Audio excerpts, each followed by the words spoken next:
আমি রাফি আপনাদেরকে আজকে দেখাবো কিভাবে আপনারা এই সাবজেক্টের পিছে টেক্সট বা অন্য কোনো ভিজুয়াল অথবা ইফেক্ট অ্যাড করতে পারেন। খুবই ইজিয়েস্ট ওয়েতে দেখাবো যেন আপনারা ক্যাপকাট দিয়ে ইজিলি ভাবে করতে পারেন। কারণ ম্যাক্সিমাম বড় বড় যে সফটওয়্যারগুলো আছে like Adobe Premiere Pro, DaVinci Resolve, সেগুলোতে যদি আপনি করতে যান দেখা যায় যারা নতুন তাদের জন্য খুব হ্যাসল হয়, অথবা তারা দেখা যায় অনেকগুলো টুলস দেখে কনফিউজড হয়ে যায়। তাদের জন্য আমি ক্যাপকাটটা দেখাবো যেন আপনি কম দামি পিসি হোক অথবা দামি পিসি হোক ইজিলি ভাবে করতে পারেন। তো ফার্স্টে আপনাকে দেখাই, এই যে ফ্রেশ ক্লিপ, যে কোনো একটা র্যান্ডম ক্লিপ আমি নিয়ে নিয়েছি। এই মেয়েটা হচ্ছে আমার সাবজেক্ট, এই মেয়েটার পিছে আমি টেক্সট দিতে চাচ্ছি। ওকে, তো আমি ফার্স্টে ইম্পোর্ট করে নিলাম টাইমলাইনে, যে এখান থেকে এখানে নিয়ে আসছি। তারপর হচ্ছে আমি কিবোর্ডের অল্ট প্রেস করে মাউসের রাইট ক্লিক করে যদি আমি এই ক্লিপটাকে উপরে উঠাই তাহলে আরেকটা কপি হয়ে যাবে। আমার কিন্তু মাথায় রাখতে হবে আমি কিন্তু এখান থেকে ফ্রেম মানে এই দুটো ক্লিপের ফ্রেম সেম, আমি আগে পিছিয়ে করিনি, 100% সেম। হ্যাঁ, তাহলে আপনার সিঙ্ক থাকবে, নাহলে কিন্তু মিলবে না।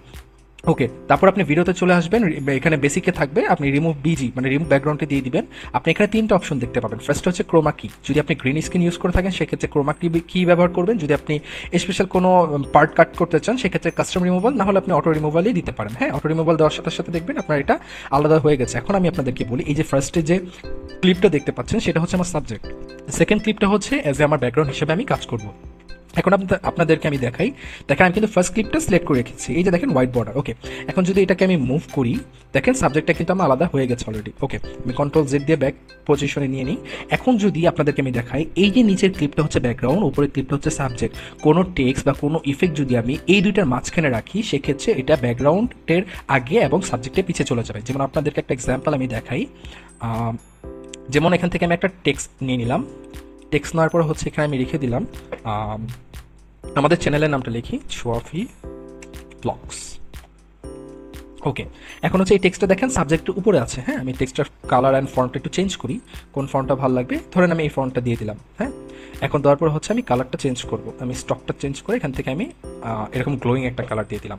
ঠিক আছে, এখন হচ্ছে এই যে এটা হচ্ছে টেক্সট। হ্যাঁ, টেক্সটটাকে যদি আমি এখান থেকে ধরে মানে মাউসের রাইট ক্লিক করে ধরে যদি দেখেন এখানে দাগ চলে আসছে, দুইটা ক্লিপের মাঝখানে দাগ চলে আসছে, এখানে ছেড়ে দিই, দেখেন ব্যাকগ্রাউন্ডে চলে গেছে। একদম ইজি ভাই, দেখতে পাচ্ছেন একদম ইজিভাবে এটা ব্যাকগ্রাউন্ডে চলে গেছে। এখন কিন্তু আমি তার মাথা আরও পিছন থেকে নিয়ে পা পর্যন্ত একদম ইজিভাবে নামাতে উঠাতে পারবো। দেখেন ব্যাকগ্রাউন্ডে চলে আসছে, এই যে দেখেছেন, এই যে এখানে আমি তার ব্যাকগ্রাউন্ডে দিয়ে দিলাম। এখন হচ্ছে আমি আপনাদেরকে আরেকটা জিনিস দেখাই, এখানে শুধু টেক্সটই না, আপনি যে কোনো কিছু যদি আপনি ওই সাবজেক্ট এবং ব্যাকগ্রাউন্ডের মাঝখানে রাখতে চান সেটা যদি এখানে এনে ছেড়ে দেন সেটাই হচ্ছে ব্যাকগ্রাউন্ড এবং সাবজেক্টের মাঝখানে চলে আসবে। যেমন আমি আপনাদেরকে দেখাই, কালার গ্রেডিংয়ের জন্য এটা খুব ইম্পর্টেন্ট একটা রোল প্লে করে। সেটা হচ্ছে এই সাবজেক্টের ব্যাকগ্রাউন্ডটাকে আমি আলাদা কালার করবো এবং সাবজেক্টটাকে এই ন্যাচারাল কালার রাখবো। সেক্ষেত্রে আমি কী করবো, এখানে ইফেক্টে চলে যাবো, ফিল্টারে চলে যাবো। এখান থেকে আমি একটা ডার্ক গ্লোমি একটা ব্যাপার নিয়ে আসি, যেমন রেডিয়েন্স, এটা নিয়ে আসি। হ্যাঁ, এটা যদি আমি এখন এইখান থেকে এখানে ছেড়ে দিই, মাঝখানে নিয়ে এসে আপনাদেরকে দেখানোর জন্য, বোঝানোর জন্য আমি বলতেছি, দেখেন সাবজেক্টের কালার কিন্তু আমার ঠিক আছে। হ্যাঁ, আমার সাবজেক্টের কালার কিন্তু একদম ঠিক আছে, কিন্তু আমার ব্যাকগ্রাউন্ডের কালার চেঞ্জ হয়ে গেছে। আবার যদি আমি আপনাদেরকে একটু মুডি করে দেখাই, পার্পলটা নিয়ে আসি, দেখেন দেখেছেন সাবজেক্টের কালার ঠিক আছে কিন্তু ব্যাকগ্রাউন্ডের কালার চেঞ্জ হয়ে গেছে। যেহেতু এটা ভালো লাগতেছে না, যখন এটা দিব না, আমি এখান থেকে আমি এটা দিই এবং ওপেন হাইমারটা দিই। আমার ওপেন হাইমারটা খুবই ফেভারিট। ওপেন হাইমারটা যদি এখানে আমি অ্যাড করে দিই, মাঝখানে নিয়ে আসতে হবে, যে কিছু আপনি মাঝখানে দেখেন ব্যাপারটা কিন্তু খুবই সুন্দর অ্যান্ড সিনেম্যাটিক একটা ভাইব চলে আসছে। হ্যাঁ, এখন হচ্ছে এটা সিনেম্যাটিক একটা ভাইব চলে আসছে। এই এখন যদি আমি এগুলোকে একদম ভিডিও শেষ পর্যন্ত নিয়ে যাই লাইক দিস, অ্যান্ড যদি ভিডিওটা প্লে করি, এটা একটু নিচে নামিয়ে দিই। হ্যাঁ, এই একটু বড় করে দিই।